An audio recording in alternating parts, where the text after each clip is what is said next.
Shalom saudara-saudara yang terkasih dalam kasih Tuhan. Apa kabar? Mengucap syukur kita dipertemukan lagi dalam ibadah doa pada hari ini. Untuk itu mari kita persiapkan hati dan pikiran kita mau datang kepada Tuhan. Kita akan masuki saat teduh.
Ajaib, penuh kuasa, yang sanggup memulihkan segala keadaan. Mari kita nyatakan iman percaya kita melalui pujian Ajaib Kau Tuhan.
Kekuatan di hidupku.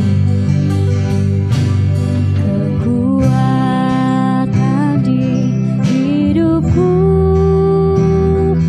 ku dapat dalam Yesus. Dia tak pernah tinggalkanku, setia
Mari kita satukan hati dalam doa. Tuhan Allah Bapa kami yang bertata dalam kerajaan surga yang mulia, mengucap syukur Tuhan untuk kesempatan yang indah ini. Kau pertemukan lagi kami anak-anak-Mu yang setia untuk kami bersekutu dalam ibadah doa pada hari ini Tuhan. Dan kiranya Tuhan berkati ibadah kami dari awal pertengahan akhir nanti. Biarlah ibadah kami berkenan di hadapan Tuhan. Dan kami percaya Tuhan saat ini Kau hadir di tengah-tengah kami, mendengar setiap doa dan pergumulan kami masing-masing. Kami sudah berdoa ucap syukur, haleluya, amin. Tiba saatnya kita akan mendengarkan kebenaran firman Tuhan. Mari kita persiapkan hati, kita, pikiran kita lebih lagi. Mari kita angkat sebuah pujian yang mengatakan, bagi Tuhan tak ada yang mustahil.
Salam saudaraku yang terkasih di dalam Yesus Kristus.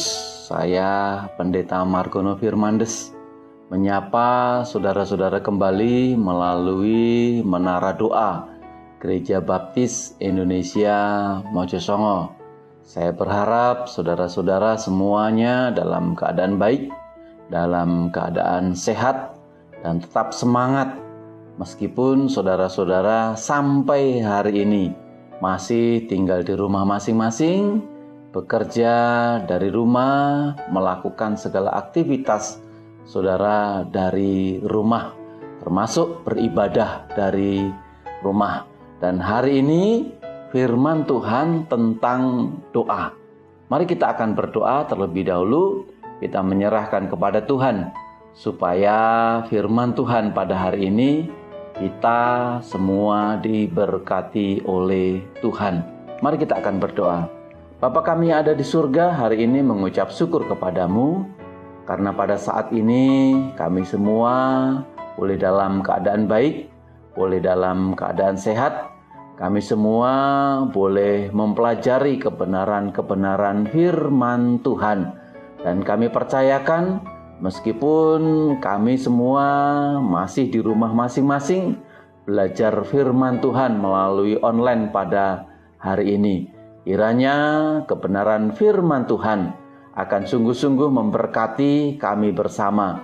Dan firman Tuhan akan menguatkan anak-anak-Mu semua, bahkan menjadi dasar ketika akan menyampaikan segala doa dan pergumulan kepada Tuhan. Di dalam nama Yesus Kristus, kami sudah berdoa dan mengucap syukur. Haleluya Yesus. Amin. Saudara, firman Tuhan pada hari ini yaitu tentang doa, dan firman Tuhan diambil dari Matius pasal yang ke-6, ayat yang ke-5 sampai ayat yang ke-13. Sekali lagi, Matius pasal yang ke-6 ayat yang ke-5 sampai ayat yang ke-13. Saya akan membacakan untuk saudara-saudaraku semuanya. Dan apabila kamu berdoa, janganlah berdoa seperti orang munafik. Mereka suka mengucapkan doanya dengan berdiri dalam rumah-rumah ibadat dan pada tikungan-tikungan jalan raya, supaya mereka dilihat orang. Aku berkata kepadamu, sesungguhnya mereka sudah mendapat upahnya. Tetapi jika engkau berdoa, masuklah dalam kamarmu, tutuplah pintu dan berdoalah kepada Bapamu yang ada di tempat tersembunyi. Maka Bapamu yang lihat tersembunyi akan membalasnya kepadamu. Lagi pula dalam doamu itu, janganlah kamu bertele-tele seperti kebiasaan orang yang tidak mengenal Allah. Mereka menyangka bahwa karena banyaknya kata-kata doanya akan dikabulkan. Jadi, janganlah kamu seperti mereka, karena Bapamu mengetahui apa yang perlukan sebelum kamu diminta kepadanya. Karena itu berdoalah demikian: Bapa kami yang ada di surga, kuduskanlah namamu. Datanglah kerajaanmu, jadilah kehendakmu seperti di bumi seperti di surga. Berikan kami pada hari ini makanan kami yang secukupnya. Dan ampunilah kami akan kesalahan kami, seperti kami juga mengampuni orang yang bersalah kepada kami. Ayat yang ke-13-nya. Dan janganlah membawa kami ke dalam pencobaan, tetapi lepaskanlah kami daripada yang jahat, karena Engkau yang mempunyai kerajaan dan kuasa dan kemuliaan sampai selama-lamanya. Saudaraku yang saya kasih dan mengasihi Yesus Kristus, ini adalah Yesus mengajarkan tentang doa kepada murid-muridnya. Yesus mengajarkan kepada murid-muridnya cara berdoa. Dia mengatakan kepada mereka supaya memanggil Allah itu sebagai Bapa kami.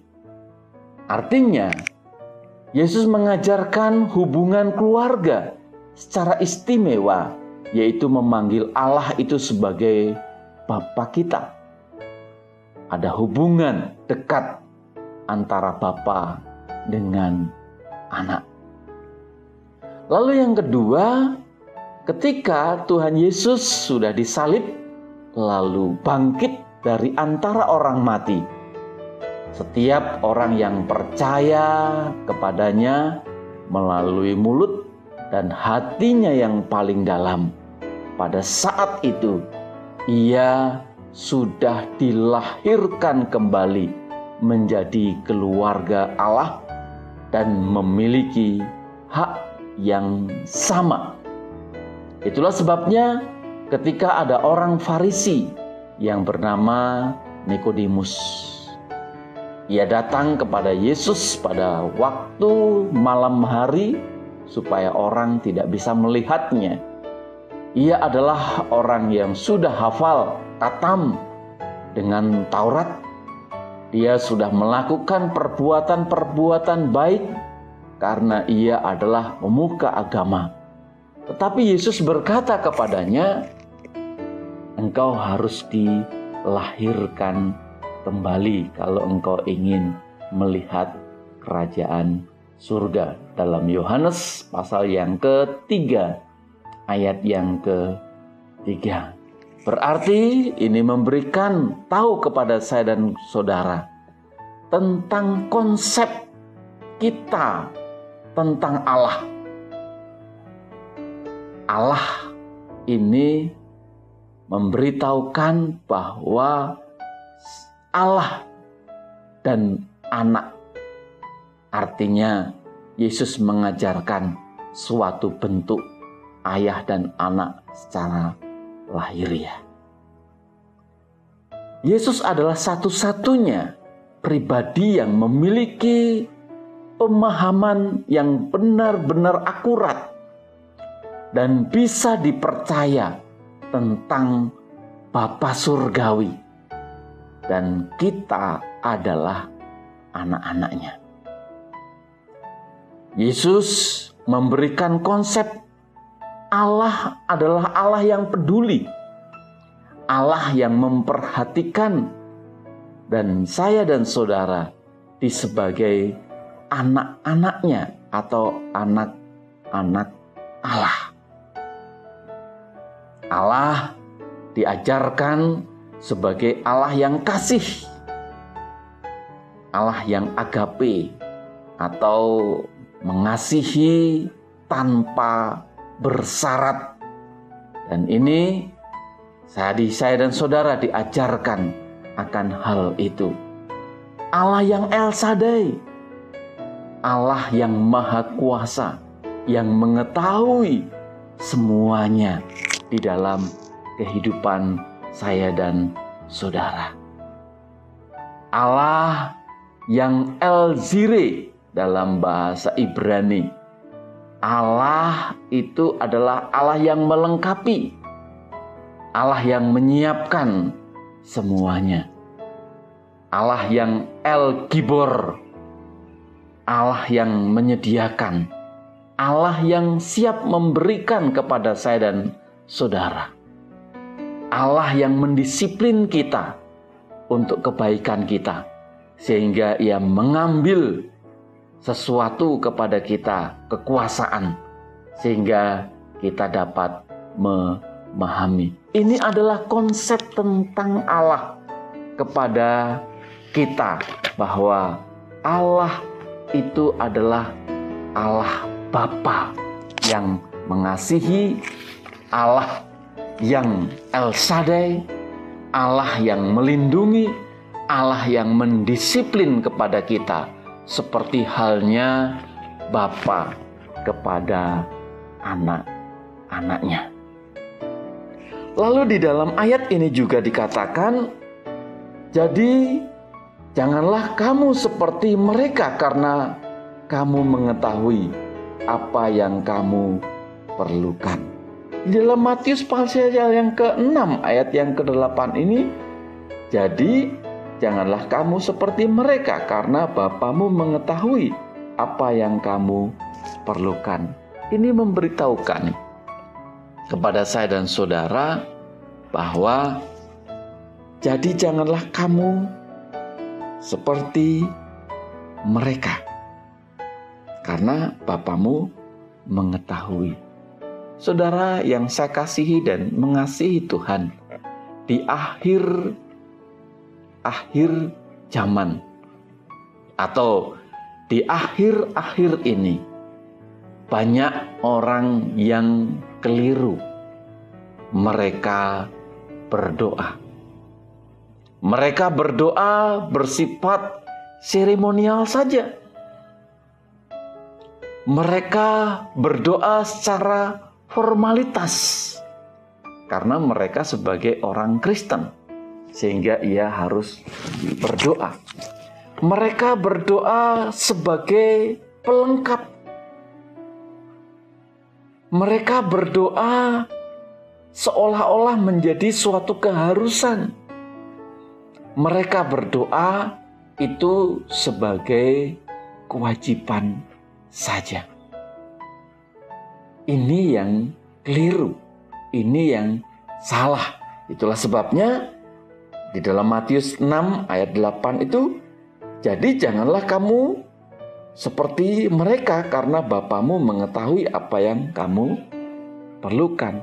Ini memberitahukan bahwa kalau doa hanya secara seremonial, doa hanya formalitas, doa sebagai pelengkap karena orang Kristen, doa menjadi suatu keharusan, doa menjadi suatu kewajiban, ini keliru. Tetapi di ayat ini memberitahukan kepada saya dan saudara, berdoa dan doa, jadikanlah doa itu napas kehidupan sebagai orang percaya.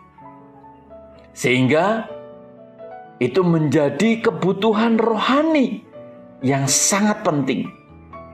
Doa adalah perintah yang diajarkan sehingga orang percaya itu harus berdoa. Doa merupakan mata rantai penting untuk menerima berkat dan kuasa Allah dan penggenapan akan janji-janjinya. Ini semestinya yang harus kita lakukan, yang harus kita kerjakan. Di dalam Matius pasal 6 ayat yang ke-7 itu dikatakan, lagi pula dalam doamu itu, janganlah kamu bertele-tele seperti kebiasaan orang yang tidak mengenal Allah. Mereka menyangka bahwa karena banyaknya kata-kata doanya akan dikabulkan. Banyak orang yang beranggapan ketika berdoa panjang atau berdoa bertele-tele, dalam bahasa Ibrani itu betalogia. Betalogia ini memberitahukan doa yang bertele-tele. Ketika berdoa bertele-tele atau doa yang begitu panjang dengan rangkaian-rangkaian yang begitu banyak, seolah-olah doanya itu dikabulkan. Tidak sedemikian. Tahu, Tuhan Allah itu tahu. Allah itu mengerti apa yang akan kita doakan. Itulah sebabnya bukan panjang pendek doanya, tetapi bagaimana hatimu, hati kita memberitahukan sebagai doa itu bukan seremonial, doa itu bukan formalitas, bukan sebagai pelengkap, bukan menjadi keharusan dan kewajiban, tetapi doa itu hubungan kita dengan Allah, hati kita dengan Allah, hubungan antara Bapa dengan anak-anaknya, cara komunikasi yang baik. Itulah sebabnya doa yang harus dinaikkan kepada Tuhan. Ayat yang ke-6, Matius 6 ayat yang ke-6. Di situ dikatakan, Tetapi jika engkau berdoa, masuklah ke dalam kamarmu, tutuplah pintu, dan berdoalah kepada Bapamu yang ada di tempat tersembunyi. Maka Bapamu yang melihat yang tersembunyi akan membalasnya kepadamu. Ayat ini memberitahukan berdoalah di tempat yang tersembunyi. Artinya dalam bahasa asli itu entokripto. Entokripto itu memberitahukan bahwa tersembunyi itu kamar. Dalam bahasa asli itu tomion. Tomion itu kamar yang di tengah kamar yang pencuri pun susah untuk masuk. Memberitahukan artinya tersembunyi itu bahwa hanya saya, saudara yang tahu hubungan dengan Allah. Ketika berdoa, hubungan saya dengan Allah yang tahu. Jadi ketika kita berdoa itu ya yang tahu hanya saya dan saudara dengan Allah. Tidak perlu ketika berdoa supaya orang melihat kita memiliki rohani yang lebih baik. Ketika kita berdoa dengan kata-kata dengan indah sehingga banyak orang mengkaguminya bahwa saya dan saudara memiliki hubungan yang sangat akrab dengan Bapa kita. Tidak sedemikian. Tetapi yang tahu bagaimana hubungan doa itu, yaitu si pendoa itu sendiri dengan Allah. Dalam kesimpulan kebenaran firman Tuhan, berdoa membangun relasi yang tepat dengan Allah. Sebutan Bapa kami di surga mengisyaratkan keunikan kekristenan tentang Allah antara Bapa dengan Anak. Yang kedua, berdoa berarti mengutamakan kepentingan Allah. Doa bukan memberitahukan kepada Allah apa yang kita mau, melainkan mencari tahu apa yang menjadi kehendak Tuhan, apa yang Tuhan mau. Berdoa berarti menyandarkan hidup kita kepada Allah. Artinya bahwa ketidakmampuan, ketidakbisaan saya dan saudara, bahwa Allah yang memiliki kuasa, Allah yang dapat mengerjakan, Allah yang dapat melakukan semuanya. Kita tidak ada apa-apanya. Hanya Tuhan yang dapat mengerjakan, melakukan semuanya itu. Saudaraku yang saya kasihi dan mengasihi Tuhan, ada seorang pengkhotbah besar terkenal yang bernama Charles Spurgeon. Dia adalah pengkhotbah yang luar biasa. Dan ia hidup di tahun 1834 sampai dengan tahun 1892. Ya, pada saat itu di dalam kehidupannya, di dalam pribadinya, ia ingin menjadi berkat yang luar biasa. Betul, pada saat itu terjadi yang namanya kolera. Dan korbannya cukup banyak pada saat dunia ini dilanda dengan kolera. Mungkin sama kejadiannya seperti hari ini. Kita hari ini dilanda dengan yang namanya virus corona atau COVID-19. Korbannya juga cukup banyak. Di zaman pendeta Charles Spurgeon, juga pada saat itu dunia dilanda yang namanya kolera.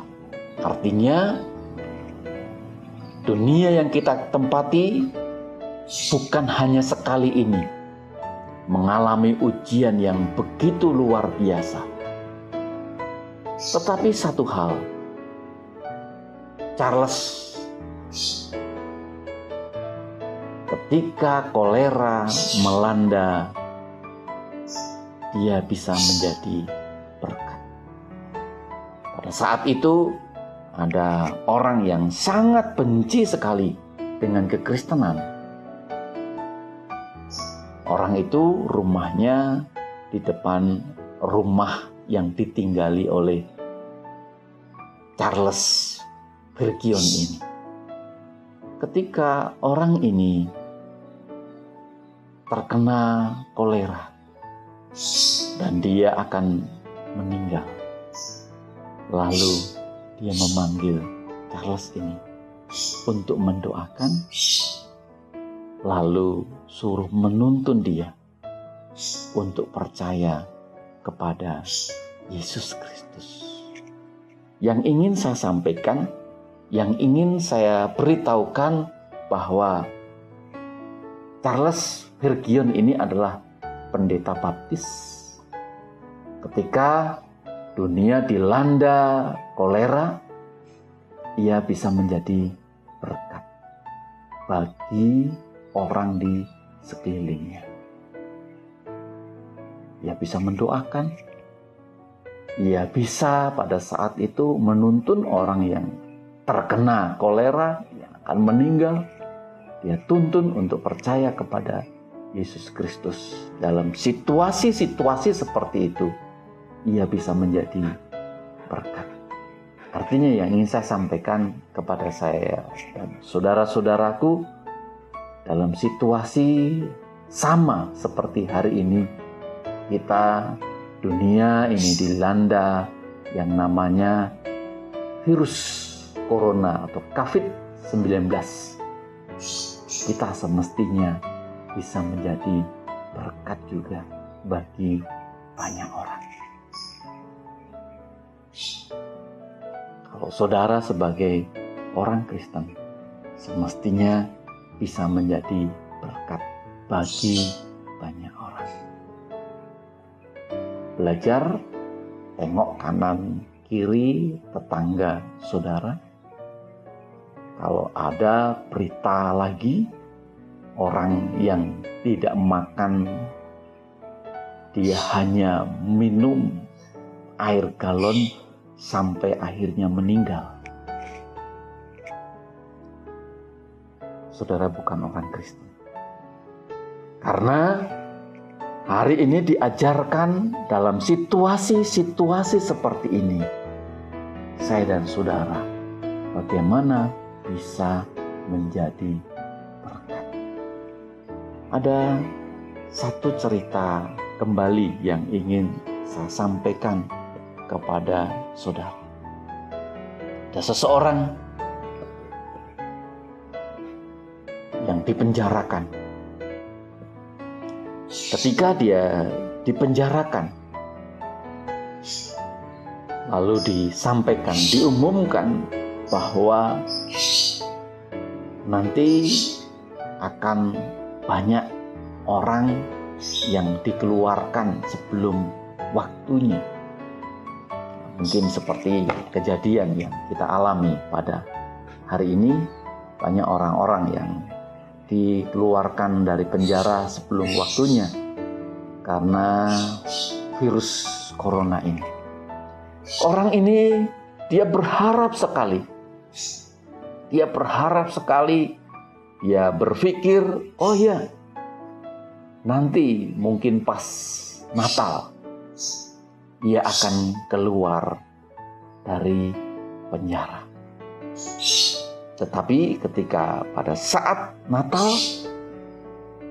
ternyata ia tidak dikeluarkan. Lalu dia berharap kembali, oh ya mungkin nanti setelah pada waktu Paskah, dia akan mendapatkan remisi dan dia akan dikeluarkan.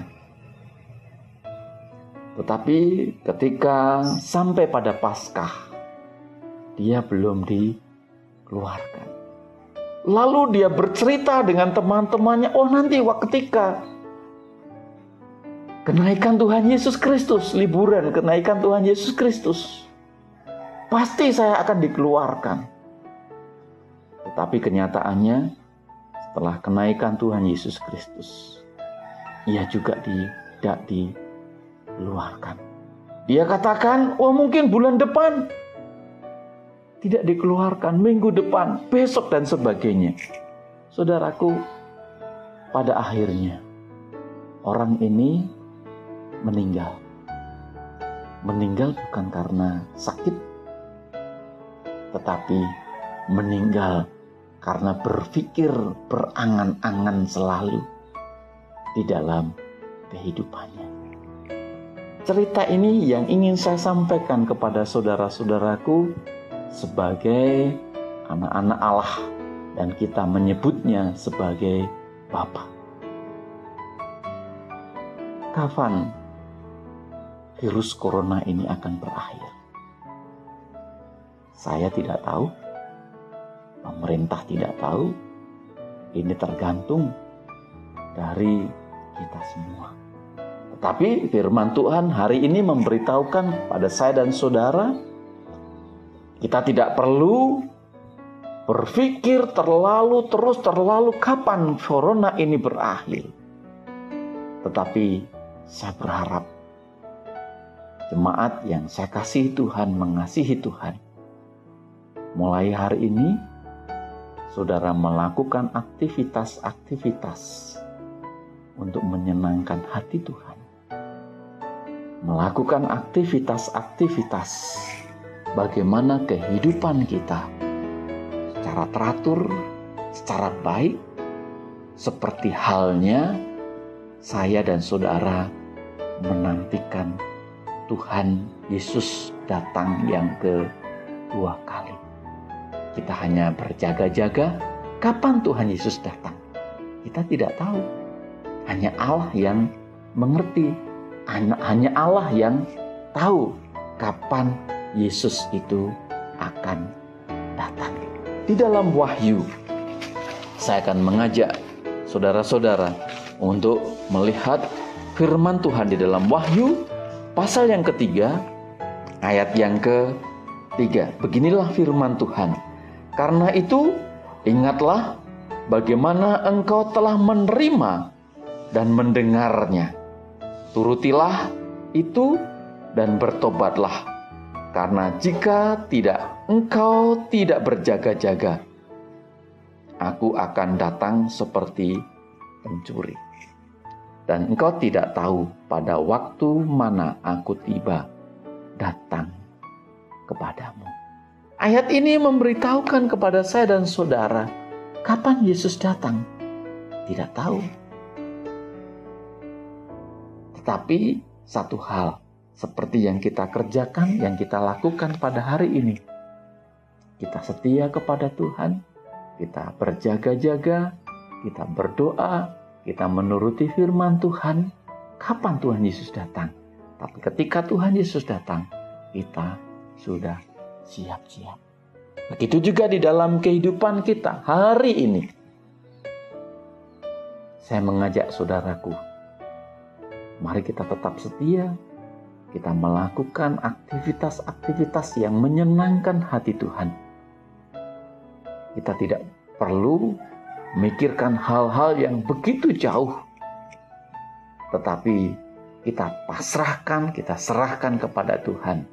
Supaya virus corona atau COVID-19 ini berlalu. dari bumi pertiwi Indonesia ini, dari kehidupan kita, sehingga kita semua boleh dalam keadaan baik dan kita percayakan kepada Tuhan. Saudaraku yang saya kasih dan mengasihi Tuhan, firman Tuhan yang sekelumit untuk mendasari kita berdoa pada hari ini, bahwa saya dan saudara telah diajarkan tentang doa. Bagaimana kita bersandar, bagaimana kita menyerahkan hidup kita kepada Allah. Mari kita akan berdoa, kita menyerahkan kepada Tuhan pada hari ini. Bapa kami yang ada di surga, hari ini mengucap syukur firman Tuhan yang telah memberikan pengajaran kepada kami bersama. Bagaimana kami berdoa, bagaimana kami seharusnya memiliki doa yang benar. Biarlah firman Tuhan hari ini menjadi dasar buat kami berdoa segala pergumulan, segala kehidupan kita kepada Tuhan. Dan kami percayakan firman Tuhan ini tidak akan pernah sia-sia, namun firman Tuhan akan menjadi kekuatan bagi setiap kehidupan kami. Dalam nama Tuhan Yesus Kristus, kami sudah berdoa. Haleluya. Amin. Saudaraku yang saya kasih dan mengasihi Tuhan Yesus Kristus, kita hari ini akan berdoa bersuara. Jadi meskipun saudara-saudara dalam rumah masing-masing, kita akan berdoa bersuara, sehingga kita kemuliaan Allah nanti ada di tengah-tengah udara untuk bersatu, untuk saling mendoakan. Saudara, yang pertama kita akan berdoa untuk pemerintahan Indonesia, Pak Jokowi Amin Ma'ruf, supaya mereka diberi kesehatan. Jadi Presiden, Wakil, dan para menteri dan jajarannya supaya diberi kesehatan, sehingga mampu untuk menyelesaikan semua permasalahan-permasalahan di pemerintahan ini. Kita juga berdoa supaya tidak bertambahnya orang-orang yang menderita virus corona atau COVID-19 ini. Kita berdoa yang sakit pada saat ini supaya Tuhan sungguh-sungguh memulihkan dan bisa kembali bersama keluarga. Kita berdoa untuk orang-orang atau tim medis supaya mereka tetap sehat, tetap kuat ketika menjalankan tugasnya. Dan kita berdoa supaya tim medis atau rumah sakit rujukan ini dapat mengcover dan tidak bertambah lagi, atau rumah sakit rujukan itu tetap memadai dalam menangani para penderita. Yang kedua, kita berdoa untuk inflasi keuangan yang tinggi tidak terjadi. Terjadi repot gitu ya. Dan kita berdoa supaya defisit APBN tidak semakin melebar. Lalu yang ketiga, kita berdoa untuk gereja Tuhan turun tangan untuk membantu masyarakat yang sedang berkesusahan, dan melalui teladan gereja nama Tuhan dinyatakan. Lalu yang keempat, kita berdoa untuk COVID-19 ini menjadi dorongan bagi seluruh masyarakat Indonesia untuk merendahkan diri, untuk bertobat, untuk introspeksi diri, sehingga terjadi rekonsiliasi terjadi, sehingga musibah ini orang-orang bisa merendahkan diri, mulai membangun mezbah Tuhan dimulai dari keluarga, gereja, dan Indonesia, sehingga kemuliaan nama Allah diagungkan. Kita juga berdoa, yang kelima kita berdoa untuk perekonomian atau kebutuhan setiap jemaat, supaya setiap kebutuhan jemaat Tuhan sendiri yang memenuhi, Tuhan sendiri yang akan mengcover semuanya. Dan saya selalu berdoa untuk jemaat supaya mereka diberkati kebutuhan-kebutuhan mereka. Saudara, sesungguhnya gereja sudah mempersiapkan, tapi tidak tertahu kalau akan terjadi sedemikian dengan adanya pelatihan pada saat itu. Saya melatih tentang ternak lele, lalu Bapak Dr. Andes Daniel Gunardi hidroponik, dan Bapak F. Murwanto melatih tentang ternak ayam. Dalam kondisi seperti ini, kalau saudara menjalankan ternak lele di ember, lalu di sebelahnya ada sayur-sayuran, kita bisa memetik. Lalu hidroponik yang diajarkan oleh Bapak Dr. Andes Daniel Gunardi, terjadi hal yang sedemikian, tinggal memetik saja, atau piara ayam yang tidak membutuhkan lokasi atau tempat yang luas, tetapi kita bisa menikmati itu. Gak tahu sudah dilakukan atau belum. Kalau ini sudah dilakukan, luar biasa. Saya sudah melakukan ternak lele, jadi mungkin gak tahu tempat Bapak Dr. Andes Daniel Gunardi cabenya sudah mulai bisa dipetik atau belum, dan sebagainya. Pak Murwanto ternak ayamnya bisa dinikmati atau belum. Tapi ini saya berharap ini jadi pergumulan kita bersama, dan tidak ada salahnya kalau hari ini ketika saudara di rumah mulai menanam tanaman yang tidak membutuhkan tempat yang lebar dan sebagainya. Kita tidak tahu sampai kapan virus ini melanda di bumi pertiwi ini. Tapi kita berdoa, kita doakan supaya ini tetap bisa berlalu, tetapi kita percaya Tuhan juga akan tetap memelihara. Ada 5 pokok doa, dan mungkin nanti ditambahin apa yang menjadi pergumulan-pergumulan kita bersama.